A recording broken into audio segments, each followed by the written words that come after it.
Insane.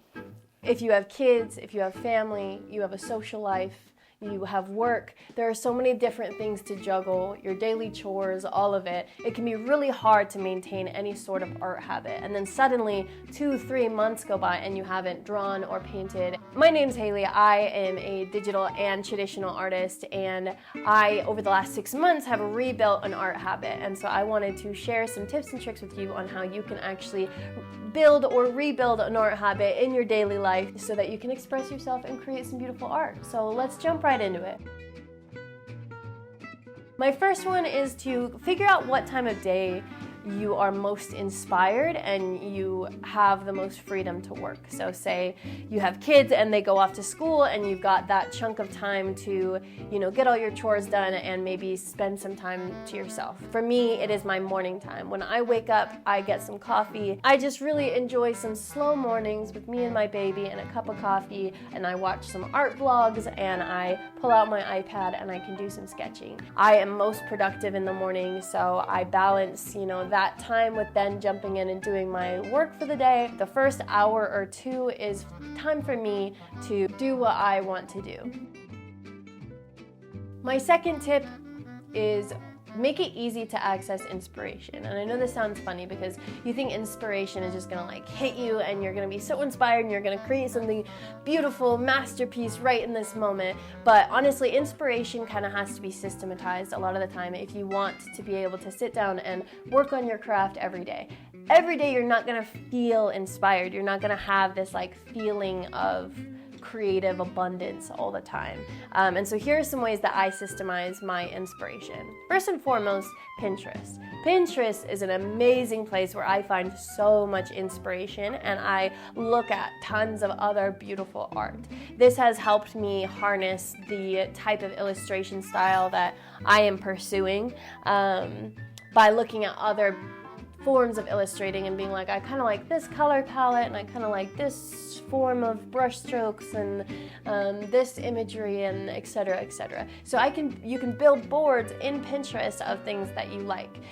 Something really cool on Pinterest and on Instagram, if you follow other artists, is that they will sometimes post lists of topics. So, I have one that's like a woodland list or a cottagecore list, and it'll be a cottage, tea time, your favorite snack, friends on a camping trip, and then you take that line item and it inspires you to create a piece. So these lists can be really cool because you can, keep your progress by checking them off, and they're just something that you can refer to when you don't have any ideas. Another form of this on social media would be art challenges. I personally have not participated in a whole lot of art challenges, but I know a lot of people get really excited about them. There's really huge ones like Inktober and that kind of thing, but sometimes it'll be like a draw it in your style where one person will draw, a person or an animal or a place in their style, and they'll challenge other people to take that image and then draw it in their style. So you can find those on Instagram under hashtags like draw it in your style,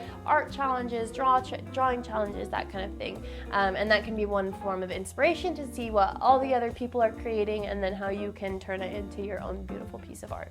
Lastly, it's really beneficial to collect reference photos. So I almost always work from one, if not multiple reference photos when I'm creating a piece of art.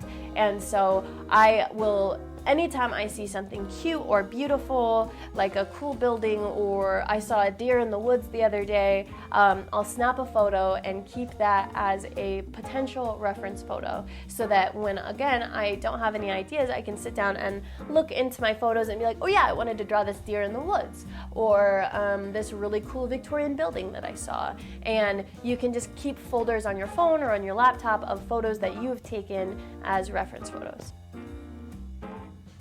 I could make an entire series of videos about creating a beautiful environment, but for me, it's really important to create an environment that is going to encourage creation.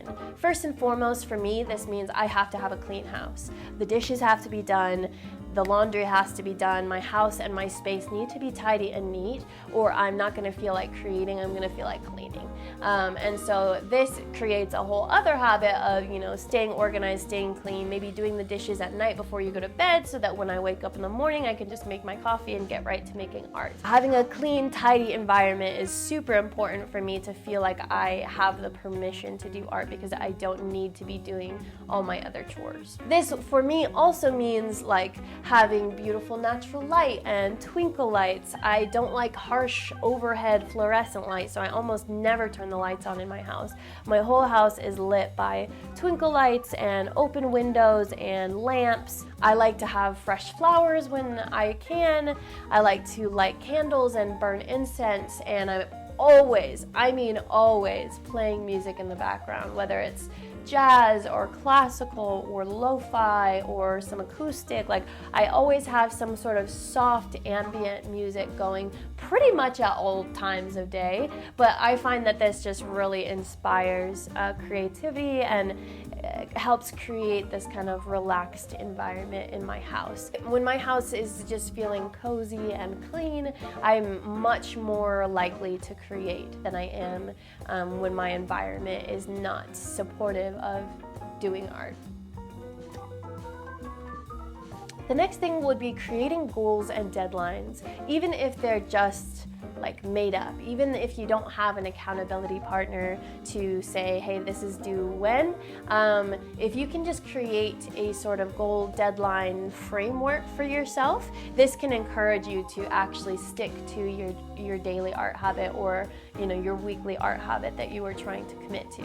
So for me, I am currently illustrating my first children's book. I talked about it a little bit in my first video. By setting March 31st as the deadline to have the book done, I've been working on it way more often and working a lot harder because I have this deadline. Now, is the world going to end if I don't meet that deadline? No. Is anybody honestly going to know if I don't meet that deadline? Well, now I've told you, so now you're my accountability partner. But nothing will really happen if I don't, except that I have set this date and that's my goal, and I will feel like a failure if I don't meet that goal. So setting goals, another type of goal could be posting a progress picture twice a week on social media, posting a final illustration once a week, twice a week on Instagram.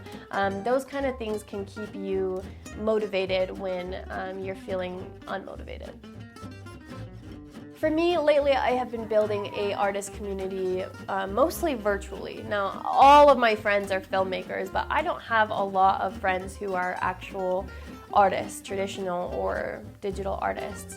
And so for me, I have been, like I said, watching a lot of artist vlogs. Art YouTube is like this new thing for me in the last 6 months, and I'm obsessed and I'm addicted, and I'm just constantly watching videos like this about art and creating art and day in the life of an artist and that kind of thing. And the other thing that I've done is I've joined several Facebook groups. I don't spend a ton of time on Facebook, but when I am on Facebook, a majority of my feed now are other artists posting progress, questions, having chats, posting final things. I'm in a bunch of children's book illustrator groups, and it's really inspiring to see all these people being like, hey, I just published my first children's book, go check it out. Like, it's really cool to be in these groups with a bunch of other artists doing the things that I am doing. With that, following other artists on social media is really encouraging and inspiring. It usually encourages me to get off social media and to go do art instead. Which brings me right into my next point, which is I have been working so hard to be on social media less and to be creating more. And some of the ways that I've been doing this is, one, I've just been noticing when I'm on my phone more often. Two, I have a timer set on my phone, so you can set a timer for certain apps. So for me, it's Instagram and Facebook. I have a 15-minute timer, so I allow myself 15 minutes to spend on those apps during the day, and then once I've spent 15 minutes, a timer pops up and it's like, hey, you've spent 15 minutes on social media, do you want to get off? And I say yes. Now, it's really easy to bypass. You can just say no and get back on, but then 15 minutes later, it's going to remind you again. And so that way you can't get stuck in like an hour-long doom scroll go without noticing. Every 15 minutes, it's going to be like, hey, it's been 15 minutes, it's been 15 minutes. And for me, this really helps me because I used to get in doom scrolls quite often, and suddenly an hour, 2 hours would go by, and the addiction was just so real. Now I'm spending way less time on social media, and I am trying to put all of that energy into creating art instead. So I keep my iPad with me as often as possible. If you keep a sketchbook with you all the time with a couple pencils and pens, say in a backpack or in your car or whatever, if you keep like a small sketchbook but with you, or in my case and other digital artists, an iPad, if you just have that in your bag with you, then you can pull it out in those lulling moments. You're waiting for the bus, you're at the airport, whatever it is, you can pull out your sketchbook instead of being on your phone.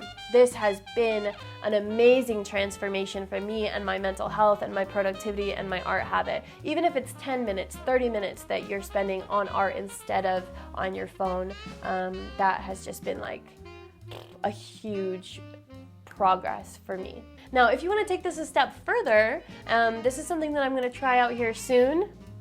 What's up? Do you want to come be in the video? If you want to take it a step further, you can actually delete social media off your phone. And if it's something that you still want access to for business, you can just be logged in on your computer. This is something I'm going to try very soon. I just haven't quite committed to it yet. But I have a couple friends who just quit, who just deleted Instagram off their phone and just raved about it. And so I'm going to do this very soon and just be logged into my computer. I'm a lot less likely to scroll for an hour on my computer than I am on my phone. So that is like the next level that you could take if you're finding you're spending a lot more time on social media than you are doing art. Now, the last thing that I want to say about all of this is that if you set, your goal to be spending 15 minutes every day, spending an hour every day, whatever it is that your art habit goal is, I also want to say that it is okay to take breaks and to take days off. I take probably 2 or 3 days a week off from doing my art habit, and I get a lot more excited to get back to it and do more art when I do get back to it. My husband and I have been trying to be really good about taking weekends and actually resting, and sometimes doing art is my rest, and I find it really fulfilling and life-giving, and sometimes it's a little more draining and I need to take a break.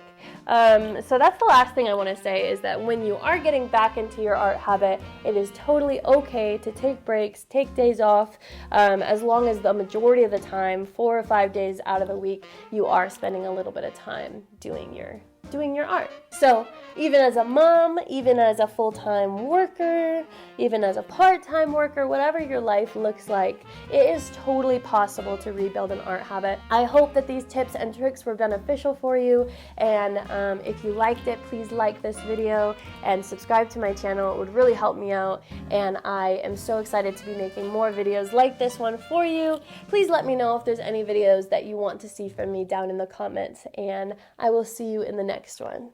You want to say bye-bye? Lila, look at the camera. Look. Say bye. Bye. Mwah. You love my necklace, huh? I love it too. Yeah, I love it too. Just don't put it in your mouth. Don't put it in your mouth. I love you. I love you.